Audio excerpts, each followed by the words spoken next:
Picture this. It's 2001, and this is what the music world hears.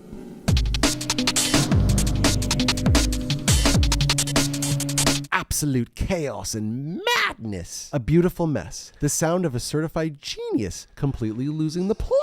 Aphex Twin, the poster boy for, quote, intelligent dance music, unquote, or IDM, as it's most often abbreviated to, had just dropped the album Drukqs, a sprawling double album that was instantly shot down by many as a lazy, incoherent data dump of B-sides and half-baked ideas. But what if they were all wrong? What if the album's so-called flaws, the confusing track names, the whiplash between brutal noise and delicate piano, weren't flaws at all? What if they were the revolutionary features of a masterpiece no one was ready for? This is the story of how Aphex Twin may have fooled the entire music industry, maybe without even trying. To really get why Drukqs landed like such a bomb, you have to understand the almost mythical status of its creator, Richard D. James, at the turn of the millennium. Through the 90s, Aphex Twin wasn't just a musician, he was an enigma, a mischievous ghost in the electronic music machine. Hailing from Cornwall, James was known for his haunting and sometimes straight-up shocking compositions. This was the young man, well, or teenager, who took ambient music to heaven with selected ambient works 85 to 92, and then dragged it through hell with the nightmarish beats of Come to Daddy. His music videos, often with the visionary director Chris Cunningham, were surreal, disturbing works of art that you'd catch on MTV in the dead of night. Long, Lynchian-styled music videos, most notably the iconic Window Licker, pushed Aphex Twin right to the edge of the mainstream, building a massive cult following that hung on his every weird move. He was celebrated for constantly reinventing himself, for pulling the rug out from under his listeners with every release. The music press had basically canonized him as the acid Jesus. He wasn't just in the scene, he was changing the course of electronic music forever.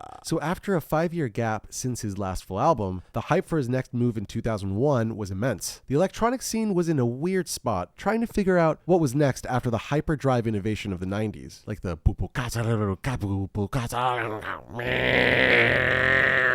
I think I like that. Fans and critics were starved for the next big statement. They looked to Aphex Twin, the, quote, irritating, lying ginger kid from Cornwall, in it, to show them the future once again. What they got was something nobody expected and almost nobody wanted. The legend goes that James was forced to rush the album out after he misplaced an MP3 player on a plane. An MP3 player packed with hundreds of unreleased tracks. Fearing they'd all leak onto file-sharing sites like Napster, he scrambled. Whether that story is fact or just more Aphex folklore, the album that emerged felt to many like a chaotic data dump, not a polished artistic statement. Drukqs arrived as a 30-track, 2-hour-long monster, and the critics, they were brutal. What was once seen as genius was now called self-indulgent. Rolling Stone famously savaged the album, calling it a compendium of indecipherable song titles, gratuitously weird sounds, and occasional wisps of ersatz classical piano, and his most irrelevant album to date. Meanwhile, giving mid-ass boring boomer-ass shit like Bruce Springsteen's The Rising 5 stars.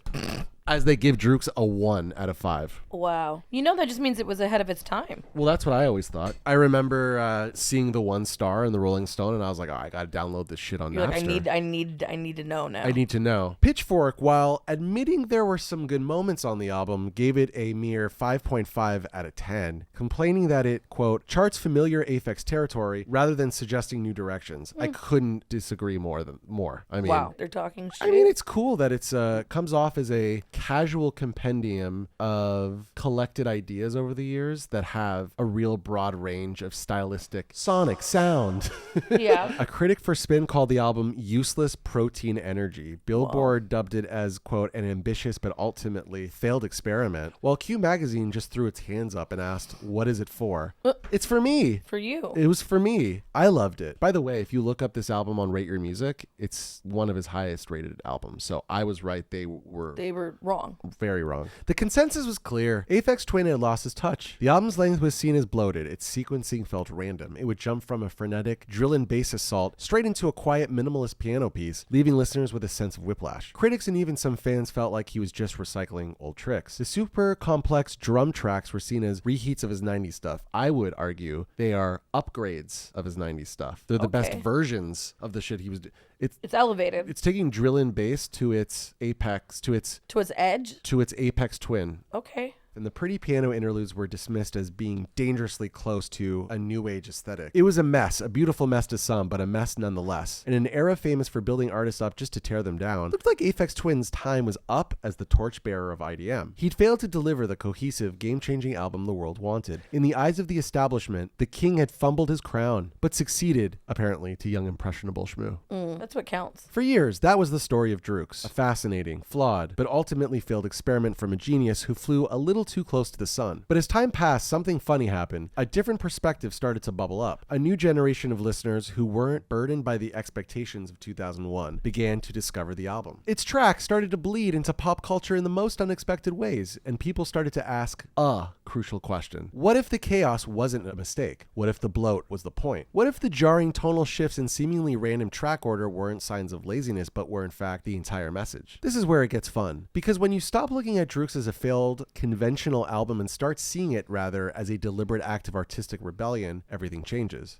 What if it wasn't a collection of songs at all, but one sprawling composition designed to mirror the fragmented, overstimulated digital world that was just starting to form around us? What if Drukqs wasn't a dud, but a prophecy? The album, once dismissed as irrelevant, might just be the most relevant thing Aphex Twin ever made. To get the genius of Drukqs, you have to look past the surface chaos and dissect its two warring souls. The brutal, mathematical precision of its electronics and the quiet, human heart of its hammered dulcimer, piano, and prepared self-playing instruments. He apparently has a whole room of self-playing instruments that he's set up.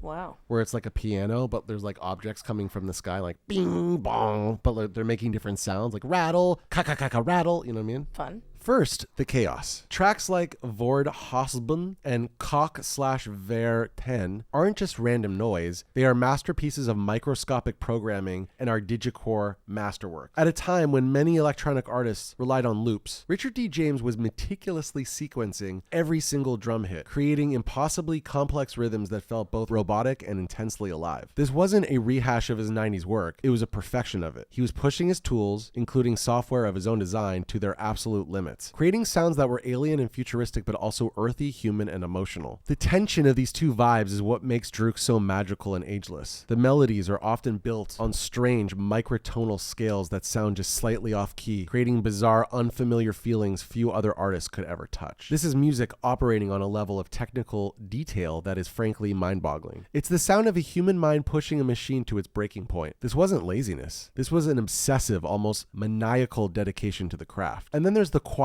Sprinkled throughout the album are these short, beautiful piano pieces. The most famous, of course, is Avril 14th. At the time, some critics dismissed it as a simple, pretty tune, but its placement is everything. It's a moment of serene calm after a storm of digital noise. It's an anchor of humanity in a sea of technological fury. These piano pieces weren't just simple melodies. They were a deliberate nod to 20th century avant-garde composers like Eric Satie and John Cage. Several tracks on Drukqs feature a prepared piano, a technique pioneered by Cage, where objects like screws and bolts are placed on the piano strings to create strange percussive sounds, which you can hear on tracks like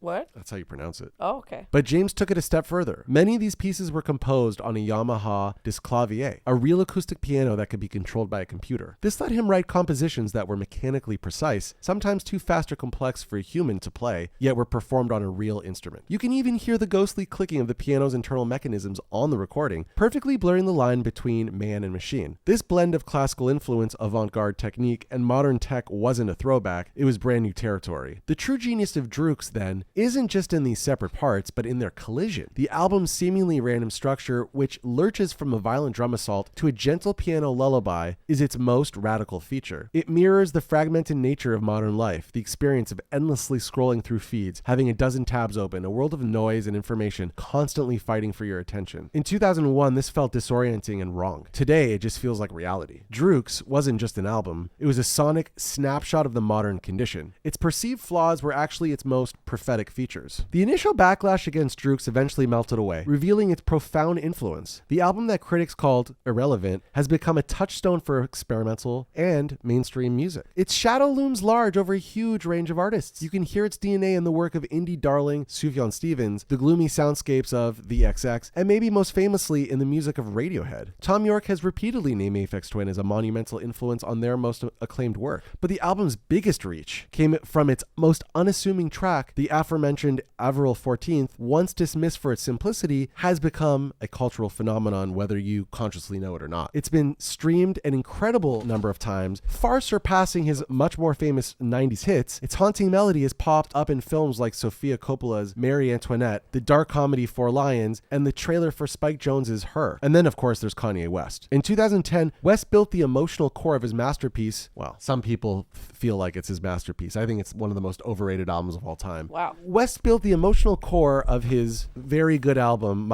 Beautiful Dark Twisted My Fantasy. very good album. Kind. Beautiful Dark Twisted Fantasy around the track Avril 14th. For the track Blame Game. You know that? No. That song's written around No. an Aphex Twin sample? No. The story behind the sample is pure Aphex legend. According to James, West's team initially used the music without permission. Big fucking surprise. When James offered to re-record the part for them to improve the quality, he claimed he was told, "It's not yours, it's ours, and we're not even asking you anymore." Yep. And that's a quote. Eventually, credit was given, but the incident cemented the track's wild journey from a forgotten deep cut to a key piece of 21st century pop culture. Released in the chaotic aftermath of the September 11th attacks, the album's mechanized buzzes and barks have only grown more relevant. What sounded indecipherable in 2001 now sounds like the world we inhabit. Drukqs didn't just predict a sound, it predicted a feeling. It captured the beautiful, dark, twisted fantasy of modern life before many of us even knew we were living it. If you enjoyed this deep dive into a misunderstood masterpiece, consider subscribing and letting us know in the comments which album we should explore next. Your support helps us keep digging for these hidden histories. Until next time, the High Epic Times with Buttons and Shmoo. Hidden histories.